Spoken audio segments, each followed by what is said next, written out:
Good evening and welcome to Tinkering with Edkelar. Tonight I have a special treat, my very first self-owned computer, or at least the same model. I sold mine decades ago. This is an IBM PC XT compatible made by Commodore in 1987, the PC-I. It is an entry-level model, one of several in their PC lineup. It was not their first one to my knowledge, but it was by a margin the smallest model. If you are interested in that part of the Commodore history, the 8-bit guy has a comprehensive video about them. Let's go over the specs. The PC-I has an 8088 processor clocked at proper 4.77 MHz. It came with stock 512 KB of RAM.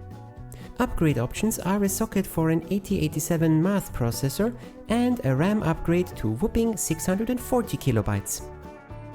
The graphics are provided by a CGA-compatible assortment of chips that could also operate in MDA monochrome mode and delivers a CGA TTL color and a strictly monochrome video output. For storage, it has the typical 360 KB, 5¼ inch double-sided, double-density floppy disk drive of the era. Notice the absence of expansion slots. The form factor did not have enough room to add any cards, so Commodore moved them to an external unit to be connected via the expansion port in the back. That card edge connector has almost the same pinout as an ISA card. The original expansion box never made it past prototype stage though. Connectivity is also pretty standard. Serial and parallel port as well as keyboard. Then there are two Commodore specific options. The mouse, which is compatible with the Commodore mice of the time, like the ones used by the Amiga line. Also available, a connector for an external floppy disk drive, pin compatible with Amiga drives, and equally impossible to find connectors these days.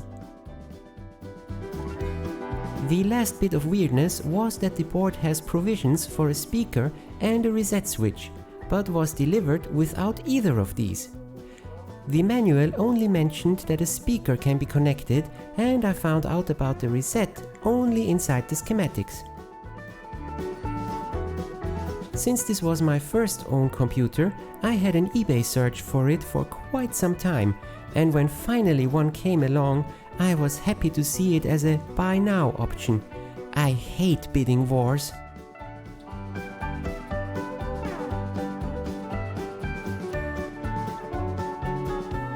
When it arrived, it was in medium sad shape, yellowed and with some loose bits inside.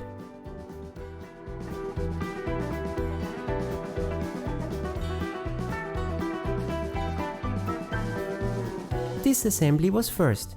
Don't turn on old equipment, especially if there is metallic clinking noises inside.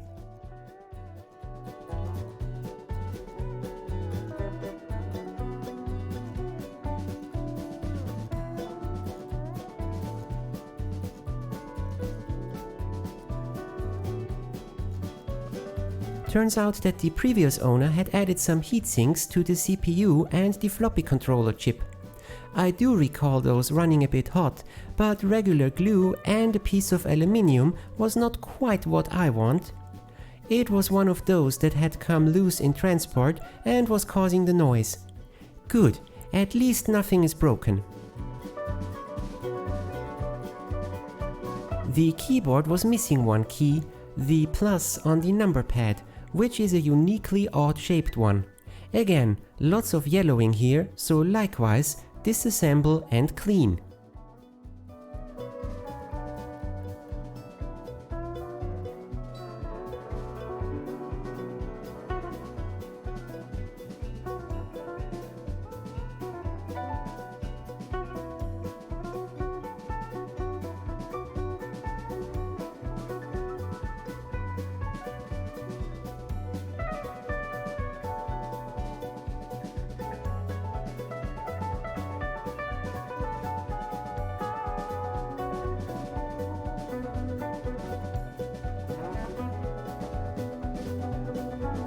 I only removed the covers of the drive, leaving the heads and spindle on the base to avoid any head realignment.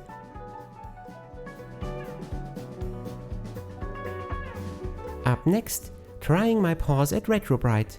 I went for the strong stuff. Be careful, chemical burns are annoying and you have no idea just how white your skin can get.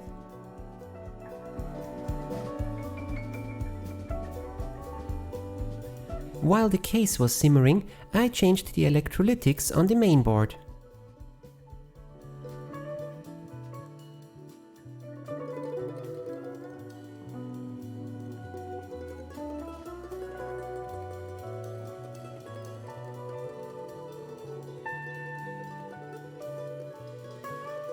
I also wanted to change the electrolytics on the power supply, but a peek on the board told me this is not going to be good enough. That power resistor desoldered itself.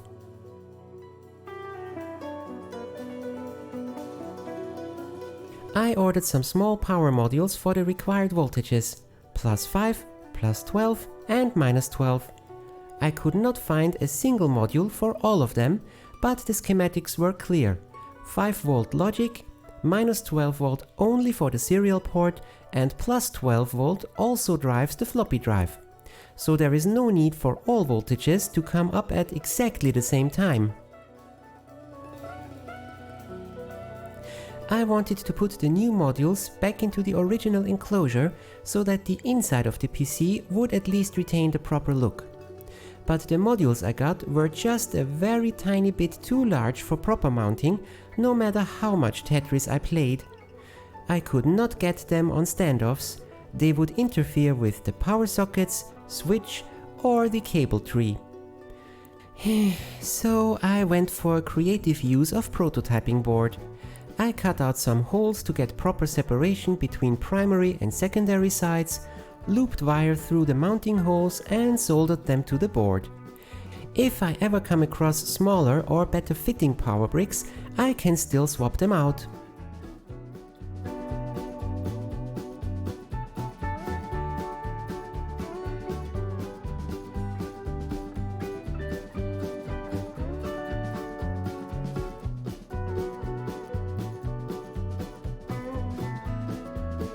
After connecting the wires, I plugged in the AC line and gave the outputs a quick check.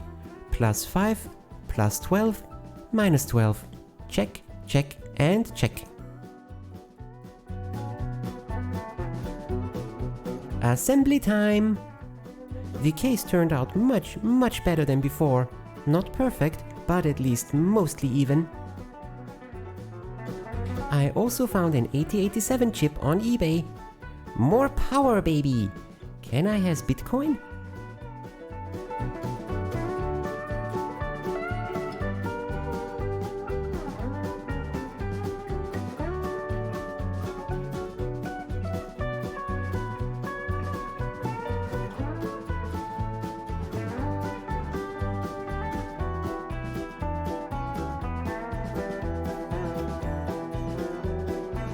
The keyboard reassembly took a bit of time, but was easy enough. The missing key was more of an issue. Let's try that 3D printing again. I could not get the color quite right, but the shape is very close to the real thing. And converting a ballpoint pen spring also works okay for this purpose.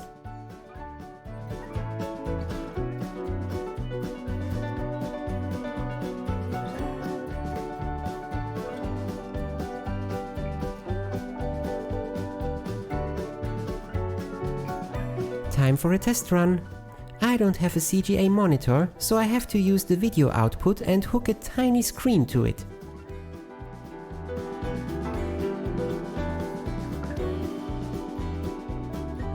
Power on, and after finding the correct dip positions for the video output, BIOS and post. Yay! 640 kilobytes of RAM! Whoever needs more, right?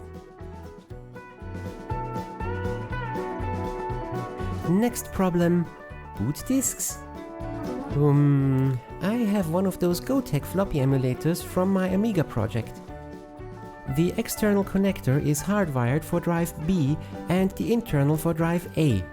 I connected the ribbon cables in a crossover configuration so that the Gotek would boot and the internal drive would become drive B.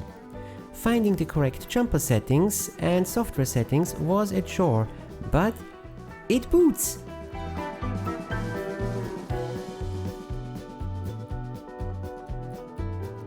Next, copy the boot disk image to a real floppy.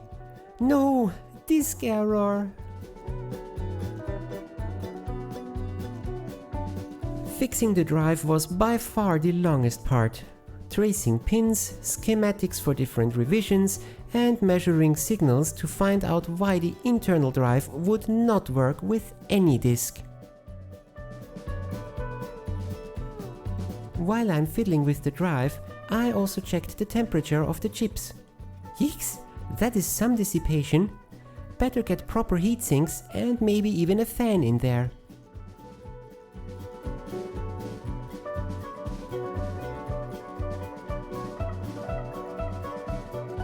Not to mention the speaker and reset switch. I did not want to drill anything into the case, so all the new additions had to be mounted in a way that would work with the existing openings. The reset is accessible through a gap in the front, and I just used mounting tape for the speaker and fan. And here we have the culprit, a broken head connector cable. What is it with me and flat flex? I have no idea if that break was caused by me or if it was a pre-existing condition. Still, fixing it required some extra fine soldering and several tries.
And that's it for this week.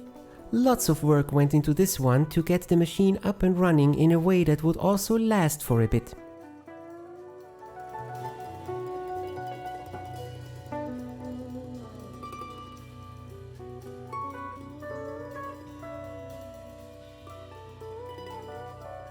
And here is something that would go nicely with the PC-I.